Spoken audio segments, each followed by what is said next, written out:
Le théâtre est-il devenu l'un des derniers lieux où la parole française s'élève encore alors que le langage se précarise, que l'expression publique se résume trop souvent à des clashs, des slogans ou des vannes? Il reste un espace où la langue se travaille, se respire et s'incarne, et il s'agit de la scène. À l'heure où les jeunes générations baignent dans l'immédiateté, l'image et le bruit, le théâtre impose un contretemps plutôt salutaire, celui de l'addiction, du silence et du verbe construit. Là où tant de domaines cèdent à l'émotion, au relâchement ou à la déconstruction, le théâtre, surtout lorsqu'il puise dans les textes classiques, maintient encore une certaine forme d'exigence. Exigence de forme, exigence de fond, exigence de présence, et bien c'est ce que nous allons évoquer avec Luc Desroches. Donc Luc Desroches, vous êtes professeur de théâtre et d'éloquence, directeur des Paroles d'Hommes et de l'association de formation à la prise de parole. Donc c'est une association de formation à la prise de parole. Et également Arnaud Upinski, donc vous êtes mathématicien, linguiste. Vous présidez notamment l'Union nationale des écrivains de France et vous êtes candidat à l'Académie française. Alors Luc Desroches, pour introduire le sujet, j'aimerais vous demander qu'est-ce qu'on apprend quand on monte sur scène pour dire un texte? Qu'est-ce que vous enseignez à vos élèves? Eh bien, on réapprend tout. C'est ça qui est très troublant au début pour les élèves, c'est que l'objectif est d'arriver à faire sur scène la même chose que ce que vous faites dans la vie. Sauf que dans la vie, lorsque vous marchez dans la rue, vous ne pensez pas au fait que vous êtes en train de marcher, vous ne pensez pas au fait que vous êtes en train de respirer, de regarder votre voisin ou de lui parler. Or, quand vous êtes sur scène, tout le monde vous regarde. Et donc, vous ne pensez qu'à ça. Et vous devenez, en somme, d'une certaine manière, votre propre metteur en scène. Et vous n'arrêtez pas de vous regarder et de vous juger en vous disant « mais tout ce que je fais là, c'est ridicule ». Et donc, tout le travail, c'est d'arriver finalement à redevenir soi-même et surtout à ne pas, comme le veut l'expression qui, à mon avis, est erronée, rentrer dans un personnage. Mais au contraire, être soi-même et se rendre disponible à la vérité d'un personnage. Et justement, comment arriver à cette vérité? Quels sont les exercices que vous mettez en place pour justement donner une crédibilité au discours d'un individu, d'un étudiant? Qu'est-ce que vous mettez en place concrètement? Vous savez, moi, pendant 3 mois, je commence par faire à mes étudiants que des exercices de théâtre et d'improvisation qui les forcent à lâcher prise. Comment est-ce qu'on lâche prise? Par une manière très simple, on repart toujours du corps.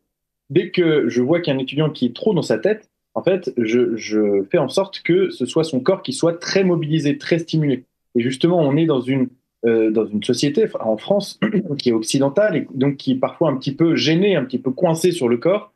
Et donc, il y a un grand travail à faire toujours sur cet aspect du corps. Donc, il y a des exercices de théâtre où on pousse au maximum en fait l'implication corporelle des étudiants. C'est par là qu'ils lâchent la tête et finalement qu'ils redeviennent en fait eux-mêmes comme vous l'avez prévu au début. Alors, Aaron Upinski, est-ce que vous êtes d'accord avec ce que vient de dire Luc Desroches? Et est-ce que, selon vous, le langage est un petit peu le moteur d'une civilisation? Est-ce que c'est un petit peu ce qui caractérise en premier lieu l'individu, un individu dans sa vie de tous les jours? Bon, alors il faudrait parler évidemment du paradoxe de Diderot. Si vous voulez, faut-il être soi-même ou faut-il ne pas être soi-même? Bon, c'est un sujet. Bon, j'ai entendu parler effectivement de la vérité, des classiques.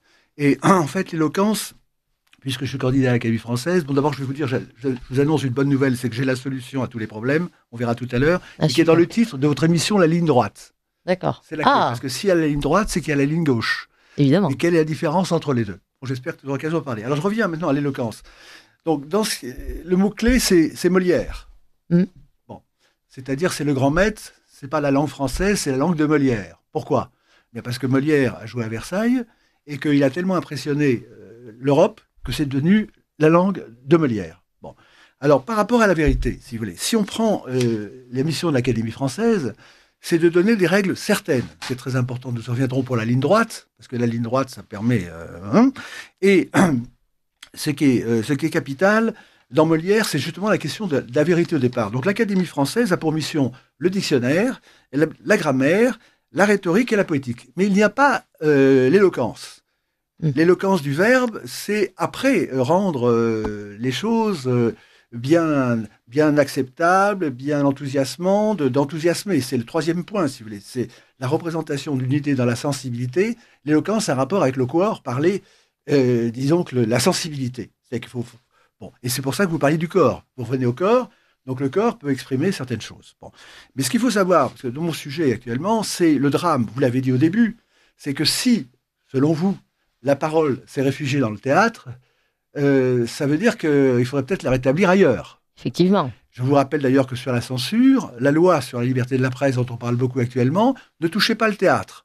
Parce que le grand lieu, justement, d'expression des idées, c'était le théâtre. Et on revient à Molière, dans la préface du Tartuffe, qui est très importante, c'est qu'il dit que la plupart de nos mots viennent du fait de mettre des choses différentes dans le même mot. C'est l'équivoque. Et il dit, la grammaire, fondement des sciences, qui s'impose même au roi, et les faits obéir à soi. Alors ce que je vais vous dire, c'est que, on en parlera, c'est que, actuellement, j'ai un message à faire passer, c'est qu'on n'arrive plus à débattre. C'est ce que vous avez dit. Bon. Comment débattre? La solution, c'est la ligne droite. Bon. Et je voulais absolument le faire passer, ce message. Les paysans ont découvert ce que l'Académie française ne veut toujours pas découvrir, c'est mettre les panneaux à l'envers. C'est un message désespéré en disant que nous sommes dans un monde de fous, si vous voulez, et que la solution, c'est de remettre les choses à l'endroit, tout simplement, les mots à l'endroit. Alors la question, c'est pourquoi n'avons-nous pas le courage de mettre les choses à l'endroit? Et peut-être au théâtre, nous pourrons peut-être parler après, il manque des pièces au théâtre. Nous avons besoin d'un nouveau Molière. C'est-à-dire que nous avons besoin de montrer le ridicule, le député imaginaire, le président, enfin, il y a tout un ensemble de choses à faire. Alors, ce que je vais vous dire, j'étais avec Serge de Beketch il y a quand même un certain temps, bon, et je vais y venir. Donc, les paysans nous disent, la solution, c'est de remettre les choses à l'endroit. Et nous en parlerons. Pour le mariage, ça n'a pas été fait. Par exemple, le mot mariage, qui a été mis à l'Académie. Bon. Et donc, comment faire? C'est un problème de dictionnaire. C'est ce que disait Confucius. Et Serge de Beketch, que j'ai bien connu, disait, la solution, c'est celle de Confucius, il faut refaire un dictionnaire. Non, nous n'avons pas à refaire un dictionnaire. Nous avons à revenir au vrai dictionnaire de l'Académie française. Et qui est actuellement, c'est-à-dire que le mot mariage, par exemple, a été mis de manière absurde dans le nouveau dictionnaire, parce qu'effectivement, la définition n'avait pas changé depuis 1794. Bon. Et voilà, donc c'est un sujet. Et donc, la solution, puisque le langage, c'est le système de pilotage, et au théâtre, évidemment, on fait passer des idées, des sentiments, des choses. Mais si le système de pilotage est déréglé, ce qui est le cas, s'il est inversé, le mot-clé, c'est inversé, eh bien, on ne peut plus rien faire. Et c'est pour ça, d'ailleurs, que le théâtre n'est plus le lieu où les bonnes idées repassent. Molière n'est plus présent au théâtre. Il est trahi en permanence. Donc, il faut rétablir au théâtre Molière. Il faut des auteurs pour le faire. Et mon message, effectivement, c'est, donc, premièrement, c'est ces panneaux. Le deuxièmement, et je vais être le plus court possible, c'est que qu'est-ce qui dysfonctionne actuellement? Il y a des procès. Bon, c'est que on parle de démocratie, c'est l'inverse. On l'a vu en 2005.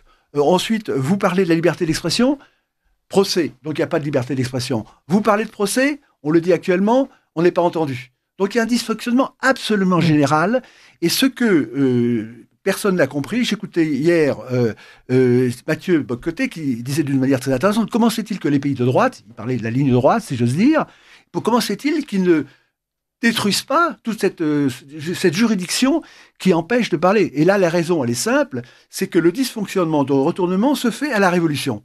C'est-à-dire que les valeurs de la langue française, de Molière, justement, du théâtre, c'était le beau, le vrai et le bien. Bon. Et à la Révolution, avec les droits de l'homme, on inverse, et maintenant, tout est à l'envers, et on est dans la folie. Tout le monde le dit maintenant, mais personne ne se demande pourquoi. Tout simplement, parce que quand vous détruisez les frontières des mots, vous avez la folie qui est la destruction des champs sémantiques. Excusez-moi, je veux dire, et je pense que nous ferons quelque chose. Il faut que le théâtre reprenne Molière. Voilà. Alors effectivement, il faut que le théâtre reprenne Molière, mais il est vrai que lorsqu'on observe les différentes pièces de théâtre d'aujourd'hui, en tout cas celles qui sont vraiment modernes, on voit plutôt des pièces de théâtre qui sont plutôt divertissantes, etc. On voit que Molière n'est plus vraiment au centre du théâtre français, mais est-ce qu'aujourd'hui, peut-être la question à se poser, c'est est-ce que les Français sont encore intéressés par ces pièces qui sont un petit peu vues comme archaïques aujourd'hui, les pièces de Molière, de Racine, etc. C'est plus vraiment ce qui branche, si je puis dire, les Français. Est-ce que vous, de votre côté, Luc Desroches, vous avez ce même genre de témoignage ou quel est le genre de profil que vous rencontrez dans votre vie de tous les jours, notamment dans vos cours? Non, tout dépend en fait, si vous voulez, de la manière dont c'est joué. Molière, Racine et tous les auteurs classiques peuvent être horriblement rasoirs si justement ils sont mal joués. Si je me dis je vais faire du tragique, alors là il y a une espèce d'intonation lancinante, etc. Oui, ça fait épouvantable, mais justement en fait l'enjeu est celui de la vérité. C'est-à-dire que si vous avez un acteur qui joue d'une manière vraie, qui joue en mettant à disposition du personnage tout ce qu'il est, toutes ces... Vous voyez, vous ne parleriez pas, vous, de la même manière que votre voisine ou que votre voisin de plateau. Donc, vous ne joueriez pas Phèdre de la même manière. Vous n'auriez pas les désespoirs de Phèdre identiques à ceux de votre voisine. Et donc, ça, c'est quelque chose qui peut complètement changer la manière de percevoir la pièce. Le gros problème, en fait, aujourd'hui, c'est on le voit quand on va dans le théâtre privé, notamment à Paris, il y a une très grande carence de travail chez certains comédiens qui se contentent en fait d'apprendre un texte, de faire une mise en scène et c'est tout. Mais il n'y a pas en fait de réel travail de fond. Et justement, le texte classique, si vous voulez, c'est un texte qui demande du temps, qui demande du travail et qui demande une implication personnelle très forte. Moi, j'ai des étudiantes en jouant Phèdre. On ne vous entend plus très bien. Il y en a une qui a eu une crise de tétanie, etc. Enfin, c'est bon. Tout est revenu. Pardon. Ah, pardon. Rien. Oui, on vous entend très bien. C'est bien. Je vous le disais, ce sont des rôles qui engagent.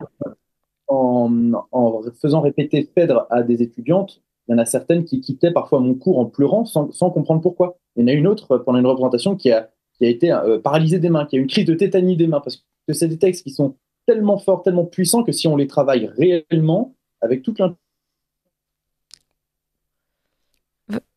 c'est impossible. Est-ce que Luc Desroches, il ne change pas. L'homme est aujourd'hui le même qu'il était au 17. Bon, on a un problème de son. Parfois, votre son saute.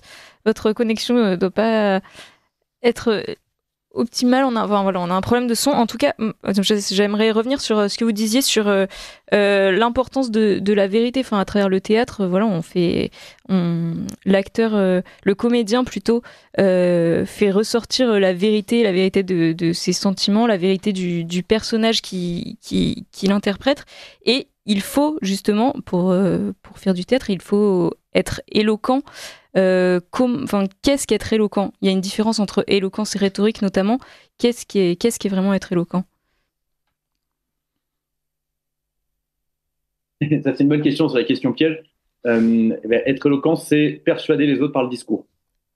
C'est tout bête. C'est une définition qui est à peu près la même depuis 2500 ans. Et donc, c'est arriver à mettre en place toutes les techniques qui permettent de persuader celui à qui je parle, étant entendu que, d'après Aristote, en fait, l'éloquence, la vraie éloquence, n'a de valeur que si elle est au service de la vérité. Donc, il ne faut pas craindre que l'éloquence soit un outil de manipulation. Ça peut en être un, mais en fait, l'éloquence, c'est un outil neutre. C'est comme un marteau. Avec un marteau, je peux écraser le crâne d'un passant dans la rue ou je peux construire une maison pour des personnes sans abri. C'est un outil neutre, vous voyez. Et donc, l'éloquence, qu'est-ce que c'est ? C'est parvenir, en fait, à bousculer la personne à qui je parle, parvenir à lui faire comprendre quelque chose, à lui faire comprendre un peu plus de ce qu'est la vérité. Alors justement, lui faire comprendre la vérité, vous avez bien raison. Arnaud Upinski, est-ce que vous êtes d'accord avec Mais si c'est faire comprendre la vérité, c'est pas neutre. Oui. Et l'éloquence du menteur n'est pas la même que l'éloquence du honnête homme. Et dans Aristote, vous avez aussi la question de la morale. C'est-à-dire que le grand problème actuellement, c'est l'handicap qu'il y a justement à l'éloquence politique, à la rhétorique politique, la vraie, si vous voulez, c'est qu'il y a cette anti-morale qui surplombe tout. Je prends un exemple très simple. Bon, je suis président de l'ERAMA, l'Alliance internationale pour les apports, la connaissance des apports de Maurice Allais. Avec un seul mot, protectionnisme, toute l'industrie française a été détruite. Ça vous donne la puissance de nos ennemis, si je peux dire, c'est qu'ils sont les maîtres du langage, alors que nous devons être les maîtres du verbe, puisque, comme disait Victor Hugo, car le mot, c'est le verbe, et le verbe, c'est Dieu. Donc, il y a actuellement un enjeu pour le théâtre, je dis le théâtre, c'est de reprendre l'ascendant. Si la langue anglaise, finalement, domine partout, c'est parce que nous n'avons plus rien à dire. Et si nous n'avons plus rien à dire, c'est parce que nous avons peur. Chaque fois, nous disons, est-ce que nous avons le droit de dire ce mot, ceci, cela, etc. Je prends un mot tabou, par exemple, avortement. Or, moi, j'ai la jeunesse qu'il faut pour vous dire que quand, autrefois, tout ce qui était immoral, mais maintenant, c'est immoral de dire que c'était immoral. Et je prends, par exemple, ce mot avortement. Que les mots nous permettent de gagner. Et l'intérêt de Molière, il faut relire le Tartuffe, préface de Tartuffe. Nous sommes dirigés par des Tartuffes. Qu'est-ce que c'est que les Tartuffes ? Autrefois, c'était ceux qui utilisaient la religion, donc le plus noble idéal pour les buts les plus sordides. Et maintenant, c'est les droits de l'homme qui ont remplacé les évangiles, qui sont utilisés pour la chose la plus sordide. Or, à l'époque du mariage pour tous, si vous voulez, toute la France était dans la rue. Comment se fait-il que l'éloquence, vous pourrez en parler, ne soit pas arrivée à triompher ? Eh bien, c'était parce que c'était l'angoisse d'être dans l'immoralité. La moralité, c'est la liberté. Et nous n'avons pas su trouver le bon langage, mais j'avais donné la solution à Ludovine de la Rochère. J'avais dit, le mot mariage n'est pas disponible pour autre chose que deux personnes de sexe différent. Article 2 de la langue française. Qui doit protéger la langue française? C'est l'Académie. J'avais fait une saisine de l'Académie. J'avais même fait, en disant que l'Académie devait rappeler la définition du mot mariage. Donc nous devons revenir à la vérité des mots. C'est ce que nous demandent les paysans. Il faut remettre les mots à l'endroit. Et la clé dans tous les domaines, c'est de remettre les choses à l'endroit. Et la ligne droite veut dire plusieurs choses. La ligne droite, ça veut dire tout droit. D'accord, mais ça veut dire aussi à droite. Pourquoi est-ce que le mot droite, justement, a été perverti? Eh bien, vous avez à l'origine, la langue française n'est pas neutre, justement. La langue française n'est pas neutre. Quand vous prenez, je prends le mot liberté. Nous sommes la civilisation de la vérité, mais aussi de la liberté. Puisque le Christ est venu rendre témoignage à la vérité, qui nous délivrera. Eh bien, le mot liberté a changé dans le dictionnaire. C'était une capacité, un pouvoir de l'âme au départ. Et c'est devenu maintenant le droit de tout faire, si vous voulez. Donc si nous revenons au dictionnaire qui n'est pas neutre, le dictionnaire de la langue française, le vrai dictionnaire de l'Académie auquel il faut revenir, c'est une vision, une civilisation, une morale, une capacité et la gloire. Parce que si l'Académie de Richelieu a permis de faire de la langue française le latin des modernes, c'est parce qu'il y a un secret dans la constitution de la langue française, les règles certaines. Et la France a abandonné le magistère de l'intelligence et de la langue à l'anglais. Donc, si nous voulons effectivement avoir de l'éloquence qu'il faut sur les nouvelles pièces que nous avons à faire, si Molière était là, il ne s'ennuierait pas, si vous voulez, il faut reprendre l'ascendant moral. Et l'ascendant moral, c'est de dire que les valeurs sont à l'envers, tout le monde le dit, mais personne n'ose dire que l'inversion vient du 5 octobre 1789, lorsque Louis XVI a accepté la Déclaration des droits de l'homme, qui est une triple inversion. Et c'est là que la grammaire s'impose même au roi et doit s'imposer à la République. C'est-à-dire que quand vous avez les commandements de Dieu qui sont remplacés par les droits de l'homme, il y a une triple inversion. Il y a le commandement qui devient un droit, donc ce n'est plus un devoir, vous changez. Ensuite, vous avez Dieu qui est remplacé par l'homme, et vous avez le roi qui est remplacé par le peuple. Donc c'est la triple inversion de la phrase morale, de la phrase religieuse et politique. Donc il y a tout un champ pour le théâtre. Moi j'en appelle à ceux effectivement qui veulent écrire de nouvelles pièces. Il faut reprendre l'ascendant moral. La morale est dans la ligne droite, c'est-à-dire que la ligne droite, nos ancêtres pensaient à quoi? Au jugement dernier, puisqu'ils ne pensaient pas au prix de telle chose. Et le jugement dernier vous dit que la droite, effectivement, ce sont les élus. La gauche, ce sont les condamnés. Et toute l'intelligence de nos ennemis, c'est qu'ils ont inversé les rôles. Par exemple, le fasciste, c'est l'extrême gauche, le nazisme, c'est l'extrême gauche, et ils font croire que c'est à droite. Or, en fait, donc, l'extrême droite, c'est l'extrême gauche, c'est l'extrême droite. Donc, il faut reprendre la métrique morale qui donne la ligne droite et la ligne gauche, la ligne tordue. Et là, vous avez, pour les auteurs de théâtre, il y a tout un champ à faire, mais reprenons ne plus avoir honte de soi. Parce que tout le monde, maintenant, vous avez la droite qui a honte d'elle-même, finalement, parce qu'elle considère que l'ouverture, c'est bien, l'ouverture, mal. Et maintenant, nous arrivons, et je termine là, par les paysans qui, eux, nous disent, remettez les prix à l'endroit, remettez les mots à l'endroit. La clé, c'est dans le dictionnaire, comme le disait Confucius. Voilà. Alors, chers auditeurs, nous parlons du théâtre, le dernier bastion de l'éloquence à la française, avec monsieur Luc Desroches et monsieur Arnaud Upinski. À suivre la chronique de David Engels, la chronique de Sophie Mageran, de Philippe Vardon et Rémi Tell, notre partenaire d'addition du jour. Luc Desroches, vous vouliez réagir à ce que disait, je pense, Arnaud Upinski. Ah oui, c'est-à-dire que moi je veux bien qu'il faille remettre de la morale, etc. En fait, je pense pas que ça passe par le nouveau théâtre, déjà parce que personne n'est capable d'écrire du théâtre comme on en faisait au XVIIe aujourd'hui. Personne n'est capable d'écrire un théâtre à la hauteur de ce qui se faisait il y a 4 siècles. Le problème n'est pas qu'il n'y a pas de théâtre, le problème c'est qu'on ne connaît pas le théâtre du XVIIe. Mais tout ce que vous avez dit est dit dans le théâtre du XVIIe. Qu'est-ce qui est absolument merveilleux dans Phèdre, par exemple, ou dans toutes les pièces de Racine, c'est justement que ce sont des pièces hautement morales, et même, j'ose dire que ce sont en vérité des pièces religieuses, c'est-à-dire que c'est exactement ce qui se passe, ce que le bon Dieu dit dans le Deutéronome. Il dit à Moïse, je te mets devant toi le bonheur et le malheur. Tu choisis. Si tu choisis le mal, ça fera ton malheur. Si tu choisis le bien, ça fera ton malheur. C'est exactement le sens des tragédies de Racine.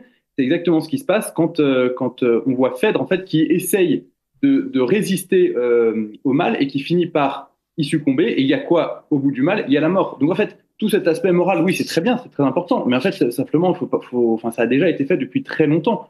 Et ça a déjà été beaucoup mieux fait que ça ne le sera jamais. Et donc, je pense que l'enjeu, il n'est pas de temps de réécrire un nouveau théâtre, il est simplement que les gens réécoutent ce théâtre-là et qu'on comprenne à nouveau ce qui est dit dans Molière, dans Racine, etc. Et est-ce que, Luc Desroches, on ne peut pas dire que, d'une certaine manière, la politique pourrait être une forme de théâtre, dans le sens où un politique se produit devant son public, devant les gens, et ils veulent être toujours plus éloquents, mais souvent sans vraiment l'être, parce que ils s'appuient beaucoup sur la forme, ils veulent être démonstratifs, ils veulent faire de grands discours très très grandiloquents qui en réalité n'ont pas toujours le fond et n'ont pas vraiment de morale derrière. Ils n'ont plus grand chose à dire. Oui et non, parce que le théâtre, Louis Aragon appelle ça le mentir vrai, donc ça vaut quand même un peu plus que la politique qui est le mentir faux. Le théâtre, justement, c'est j'essaye de jouer, comme je vous le disais, en étant le plus vrai possible, quelqu'un qui n'est pas moi. Donc, il y a une dimension un peu de mensonge, de faux, mais c'est un faux qui est, on va dire, connu et compris et admis par le public.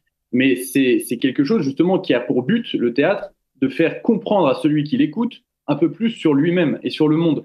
La politique, malheureusement, en tout cas telle qu'elle est faite aujourd'hui, je ne veux pas me prononcer sur les périodes passées, c'était peut-être la même chose, mais c'est l'obsession des intérêts particuliers, de mon propre intérêt. Et pour ça, je mets en œuvre tout ce qui est possible, ce que fichu Schopenhauer nous a malheureusement appris, c'est-à-dire l'art d'avoir toujours raison, en utilisant toute la mauvaise foi et le mensonge possible.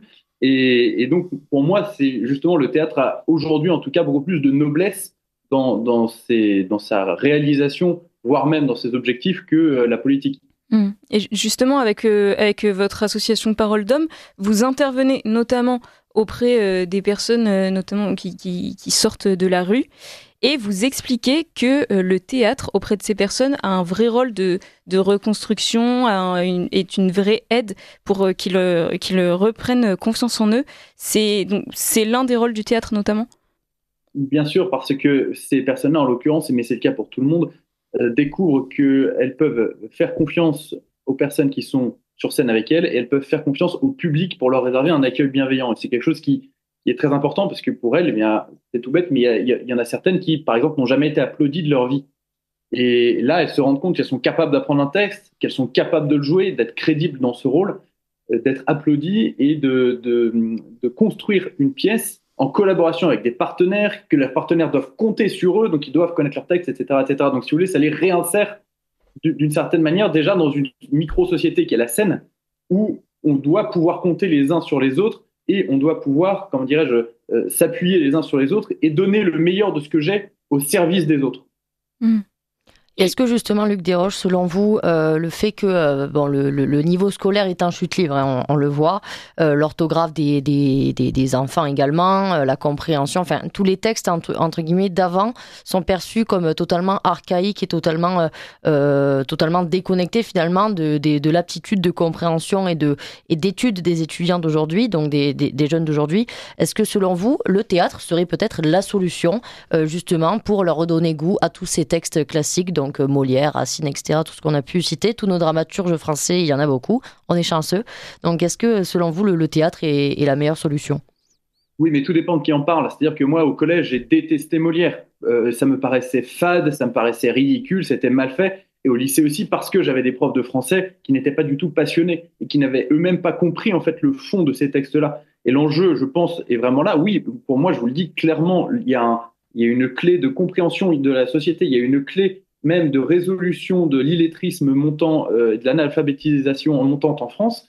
Mais en fait, il faut que ces textes-là, ils doivent être pris à bras-le-corps par des gens qui adorent les travailler et qui aiment les transmettre. En fait, c'est ça le gros problème. Quelqu'un qui n'aime pas Racine ou qui n'aime pas Molière, c'est quelqu'un à qui on a mal expliqué Racine et Molière. Parce que c'est pas possible de ne pas aimer ces textes-là, vous voyez.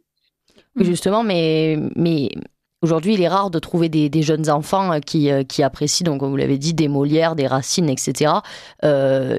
évidemment, il y a, enfin, la décadence est pour moi le maître mot, entre guillemets, enfin, la raison principale de cette chute d'appétence pour ce genre d'auteur. Selon vous, donc, si le théâtre, entre guillemets, n'est pas vraiment la solution, enfin, en tout cas quand ils sont jeunes, pour les faire apprécier les auteurs, quelle serait la meilleure, enfin, quelle serait l'autre solution? Si, je pense que le théâtre est une solution. Il faut simplement que ce soit fait par des gens passionnés et des comédiens qui travaillent, en fait. Et ça demande énormément de travail de monter une pièce. On se rend pas compte, mais ça demande vraiment beaucoup, beaucoup de travail pour que ce soit fait, on va dire, dans les règles de l'art.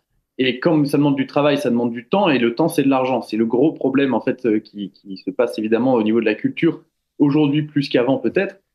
Mais en fait, si vous voulez, il y aurait un fonds d'investissement qui pourrait s'occuper de l'aspect culturel, de remettre au goût du jour le théâtre classique. Ce serait très fort. Et ça marcherait très bien, en tout cas avec Molière, pour les jeunes enfants. Ça, c'est le premier aspect. Et le deuxième aspect, puisque c'est le thème d'aujourd'hui, c'est l'éloquence.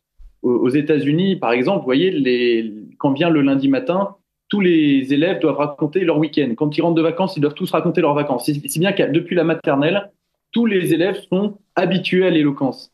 Ce qui n'est pas du tout le cas en France, où on ne sait pas pourquoi la rhétorique a disparu il y a 150 ans, 100 ans de l'enseignement. Et justement, arriver à retrouver une culture d'éloquence, arriver à retrouver une culture de la rhétorique, ce serait aussi reproposer à cette jeunesse une capacité à s'exprimer, et donc une nécessité de construire un discours, et donc une soif d'en savoir plus, d'en connaître plus, et d'être plus instruit, plus cultivé. Mmh. Et Arnaud Ubanski, très brièvement, parce que l'interview va bientôt se terminer. Bon, la thérapie, c'est bien. L'aval, c'est bien. Ce qui compte, le problème, il est politique. Le mot-clé, c'est Louis XIV. C'est par Louis XIV que Molière existe. Sans Louis XIV, sans Richelieu, après, il n'y a pas de Molière. Donc, nous avons des politiques qui ont perdu l'usage du langage, de la ligne droite. La ligne droite n'existe plus en politique. Tout le monde se soumet devant le bonnet phrygien. Bon, et donc la clé pour l'Académie, pour mon élection, allez sur Réarmer l'intelligence, qui est mon site, c'est que l'Académie, c'est la question que je pose dans ma lettre de candidature, qui est sur Réarmer l'intelligence, tout le monde peut y aller, c'est le choix entre la figure de Richelieu ou la figure du bonnet phrygien.